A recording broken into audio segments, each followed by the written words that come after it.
Picture this. A city larger than modern-day Paris, home to over 1 million souls, with engineering so advanced it could control monsoon rains and redirect entire rivers. Hydraulic systems more sophisticated than anything Europe would see for another 400 years. Temples aligned with astronomical precision that NASA scientists still study today. Now imagine that this metropolis, at the absolute height of its power, simply vanished, not destroyed by war, not consumed by plague, not swallowed by earthquake or tsunami, but abandoned so completely, so mysteriously, that within a single century, the jungle had erased it from human memory entirely. When Spanish conquistadors were marveling at Tenochtitlan, when Europeans were just discovering the Americas, there were already trees growing through the roofs of palaces where god kings once ruled an empire. But here's what will keep you awake tonight. Recent satellite technology has revealed that what we thought we knew about Angkor was just the beginning.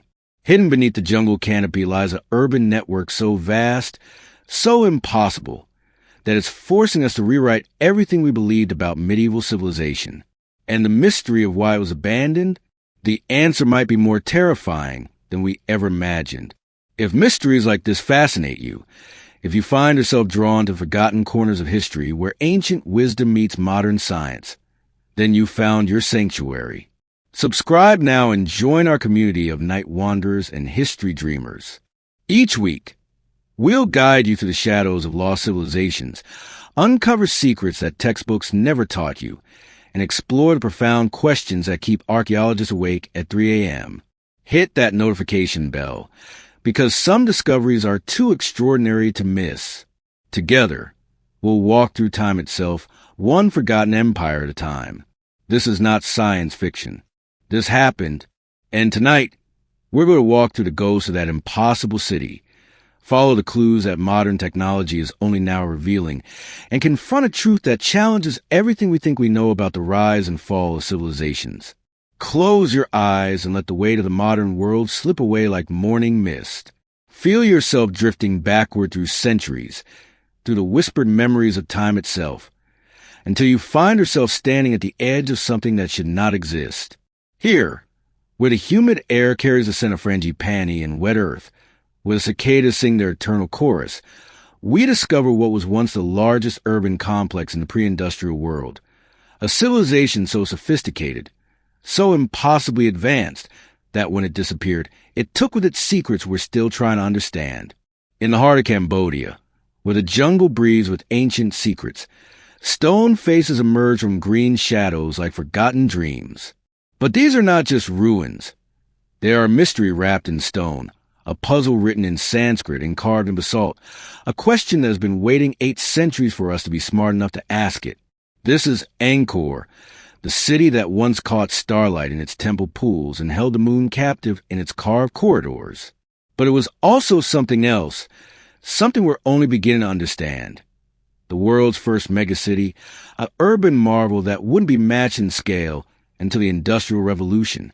And yet, it vanished without leaving behind a single written account of why. Dawn breaks slowly over the temple city in the year 1200, painting the sky in shades of saffron and rose. But this is not the dawn you know. This is a dawn that once illuminated the impossible.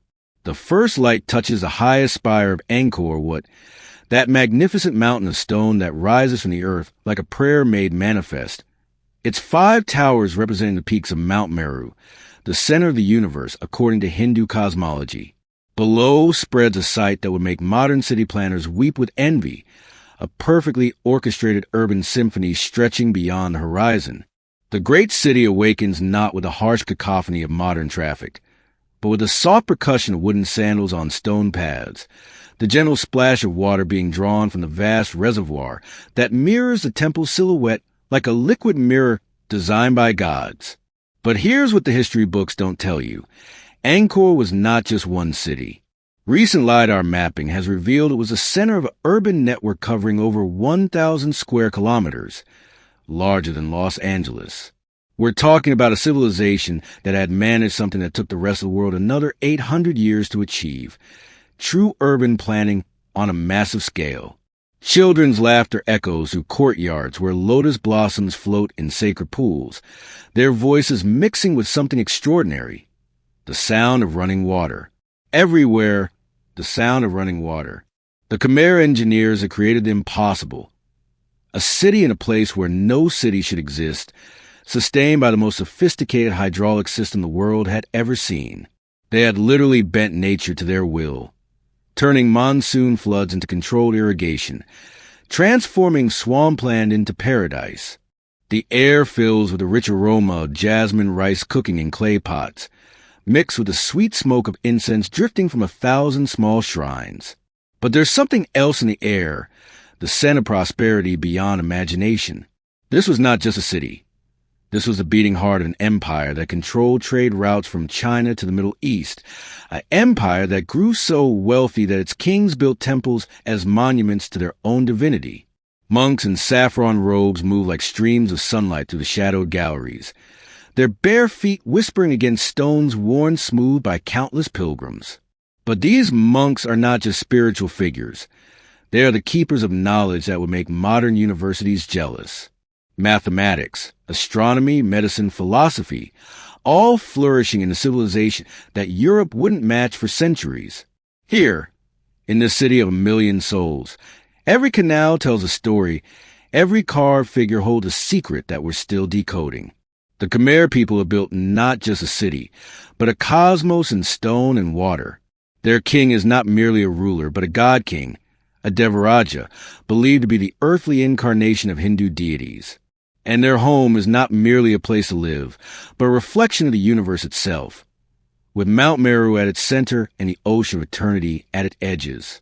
Walk with me through these streets that buzz with impossible activity. The markets bustle with the gentle chaos of daily life. Silk merchants unfurling bolts of cloth that catch the light like captured rainbows. Fishermen returning with silver catches from the great tunnel sap lake, their boats cutting through water that reflects temple spires like another world turned upside down. Women in sandpot skirts carry offerings of flowers and fruit, their voices mixing with the calls of vendors hawking spices from India, ceramics from China, precious stones from Ceylon. But here's what will amaze you. This prosperity was built on something that modern economists are only beginning to understand: sustainable water management. The Khmer had solved one of humanity's greatest challenges: how to create abundance without destroying the environment that sustains it. Their canals didn't just move water. They created a closed-loop system that supported agriculture, transportation, and urban life in perfect harmony. At least, it was perfect for a while. But even in paradise, shadows begin to gather, and it's here that our story takes a turn toward the inexplicable. The great King Jayavarman VII, builder of temples and father of this golden age, grows old while watching the horizon with increasingly troubled eyes. But his concerns are not what you might expect. Yes, wars rage in the north and west, drawing away the kingdom's strength like water through cracked stone. Yes, the intricate network of canals that feeds the civilization, those liquid veins that carry life through the city, begins to silt with neglect as attention turns to distant battlefields. But there's something else, something that modern climate science is only now helping us understand. The perfect system the Khmer had built was more fragile than they realized. Climate data extracted from tree rings and lake sediments reveals a terrifying truth. Just as Angkor reached its peak, the climate began to change. The monsoon patterns that had sustained this hydraulic paradise for centuries started to become erratic. Some years brought devastating floods that overwhelmed the canals. Others brought droughts that left the reservoirs empty and the rice fields barren. The Khmer had built their civilization like a beautiful, complex watch, every part dependent on every other part. When the climate began to shift, that precision became their downfall. The same engineering marvels that had made Angkor possible became death traps. The canals that had brought prosperity now brought stagnation and disease. The reservoirs that had reflected the glory of the god kings now sat empty under merciless skies. But here's where the mystery deepens. Recent archaeological evidence suggests that the Khmer knew what was happening. Inscriptions from the late period speak of desperate attempts to repair the hydraulic system, of religious ceremonies designed to appease the gods and bring back the rains. Carbon dating of temple modifications shows frantic construction projects, as if they were racing against time itself. In the temples, priests continue their eternal rituals, but their voices seem smaller somehow against the growing silence. The incense still rises, the offerings still fill the shrines, but something ineffable has begun to shift, like the first crack in a perfect piece of jade. The city that once pulsed with divine energy now feels the first tremor of something ending, though none yet speak its name. From the highest tower of Angkor, if you could stand there in those twilight days, you might see it all spread before you. The dying reservoirs, the abandoned outer districts, the jungle pressing closer with each passing year, patient and inexorable as time itself. But you would also see something else, evidence of a sophisticated society, making calculated decisions about survival. Because here's what recent research has revealed. The abandonment of Angkor wasn't sudden collapse. It was managed retreat. Archaeological evidence shows that the population didn't vanish overnight. They migrated, gradually, purposefully, to areas where water was more reliable. The question that haunts historians isn't why they left. It's how a civilization so advanced failed to find a solution to problems that should have been within their capabilities to solve. What knowledge died with them? What technologies were lost?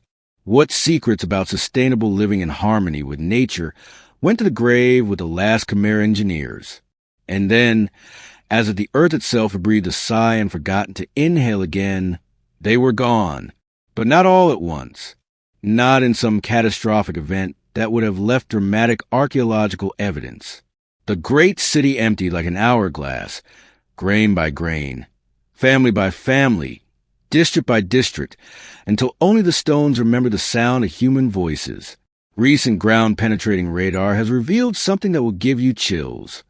Beneath the jungle floor surrounding Angkor, there are layers of abandonment, houses with meals still on the table, workshops with tools arranged as if their owners had just stepped out for a moment, personal items left behind by people who clearly believed they would return, but they never did. The jungle, patient as a lover, begins its slow reclamation. But this is not random destruction. This is strategic warfare. Vines don't just grow on walls. They seek out mortarless joints and exploit structural weaknesses. Root systems don't just spread randomly. They follow architectural lines, threading through throne rooms and meditation halls with the intelligence of water finding the path of least resistance, splitting stone with the gentle but inexorable insistence of life reclaiming life. Watch how the jungle works. First come the seeds, carried by birds and dropped in crevices. Then the tiny shoots, no bigger than your finger, working their way between stones. Then the saplings, their roots expanding, creating pressure that would take hydraulic jacks to match. Finally, the great trees, growing not just around the temples but through them, becoming part of the architecture itself. Birds build nests in the crowns of stone kings, and butterflies dance where courtiers once bowed. Monkeys play in libraries that once held palm leaf manuscripts containing knowledge that would make our scientists weep. The sacred pools where kings once bathed now shelter fish that have never seen human faces. But here's what's truly remarkable. Even in abandonment, Angkor continues to function. The ancient hydraulic system, though neglected, still moves water. The astronomical alignments still mark the progression of seasons.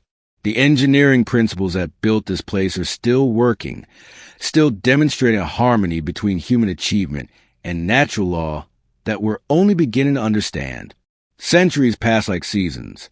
The canals fill with earth and become valleys. The great roads vanish beneath layers of fallen leaves and forest growth. Temple roofs collapse under the weight of strangler figs, their stones scatter like broken prayers. But Angkor what endures, its central tower still reaching toward the sky, still catching starlight in pools that monkeys now drink from, still beautiful beyond description even in its solitude. Travelers occasionally stumble upon these ruins.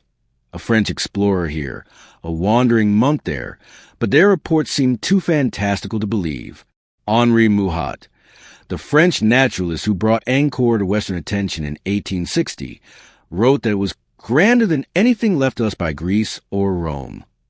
But even his detailed descriptions seemed like fantasies to European minds that couldn't conceive of such architectural achievement in darkest Asia. Time transforms everything. The sacred becomes mysterious, the familiar becomes myth, and the city of gods becomes a whisper passed between generations of trees. But time also preserves. In the humid jungle air, in the absence of the pollutants that destroys so many ancient sites, Angkor is protected by the very force that reclaimed it. And now, as satellite technology and LiDAR mapping reveal the true extent of what was lost, we're confronting a possibility that should terrify us. That Angkor wasn't the exception but the rule. That there might be dozens, hundreds of lost civilizations, swallowed by jungles and time, waiting to challenge everything we think we know about human achievement. Stand here now, in this place where past and present touch like fingers in prayer, and listen to what the stones remember. The faces carved in their walls still smile with the serenity of eternal meditation, their eyes half closed in contemplation of truths we have forgotten. The sun still sets through temple doorways aligned to catch its dying light, painting everything in gold as it has for 1,000 years. But don't mistake this for mere nostalgia. Angkor has something urgent to tell us, something we desperately need to hear in our age of climate change and urban expansion. The Khmer civilization didn't fall because they were primitive or ignorant. They fell because they built a perfect system that couldn't adapt to imperfect conditions. They created prosperity by harnessing nature's patterns. But when those patterns changed, their perfection became their weakness.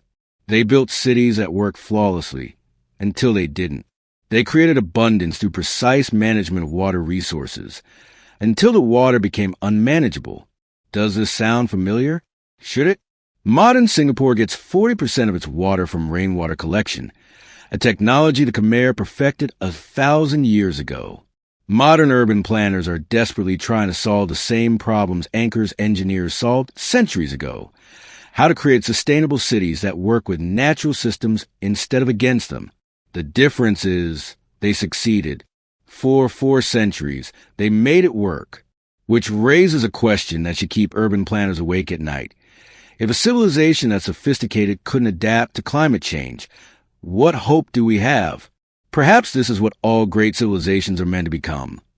Not conquests or monuments to human ambition, but quiet teachers of impermanence, showing us that everything passes, but the lessons endure. In the spaces between the stones, where light falls in dusty beams, you can almost hear it still. Not just the soft chanting of monks or the laughter of children or the whisper of silk against carved walls, but something more urgent, the voice of Khmer engineers, try to tell us what they learned too late. Recent studies of Angkor's hydraulic system have revealed engineering principles that modern cities are only beginning to adopt. Green infrastructure, biomimicry, sustainable urban drainage. The Khmer didn't just invent these concepts. They perfected them. But they also learned something else, something written not in their inscriptions but in their abandonment, that no system, however perfect, can survive without adaptability. That sustainability isn't about building the perfect machine. It's about building systems that can change when the world changes. The city that once shone at night still shines, but differently now. Its light comes not from torches or oil lamps, but from memory itself, from the part of us that recognizes something sacred when we encounter it. Here, among these ruins that are more alive than many living things, we remember that we too are temporary, that our cities too will one day face the same choice the Khmer faced, adapt or disappear. But there's hope in this darkness. The Khmer didn't vanish completely. Their descendants still live in Cambodia, still carry the genetic memory of the civilization that built Angkor. And the temples themselves continue to teach us, to challenge us, to show us what's possible when human ambition aligns with natural law. Let the jungle keep its secrets. Let the stones hold their silence. But let us not mistake that silence for emptiness. In that silence, we hear everything we need to know about the mystery of being human in a world that is always changing. Angkor fell not because it was weak, but because it was strong in ways that couldn't adapt. It failed not because it wasn't sophisticated, but because sophistication without flexibility is just another word for fragility. The faces in the walls are still watching, still waiting, still asking the question that echoes through every corridor, every gallery, every hidden chamber. What will you learn from our mistakes? How will you build better than we did? How will you create abundance without creating the seeds of your own destruction? The city that Brohava Noit, that once shone at night, still has lessons to teach us. But only if we're wise enough to listen. Only if we're humble enough to learn. Only if we're brave enough to admit that our own cities, our own civilizations, might not be as permanent as we like to believe. And in that admission, perhaps, lies the beginning of wisdom. The understanding that the greatest achievements aren't the ones that last forever. They're the ones that teach us how to begin again, better than before, when forever finally comes to an end.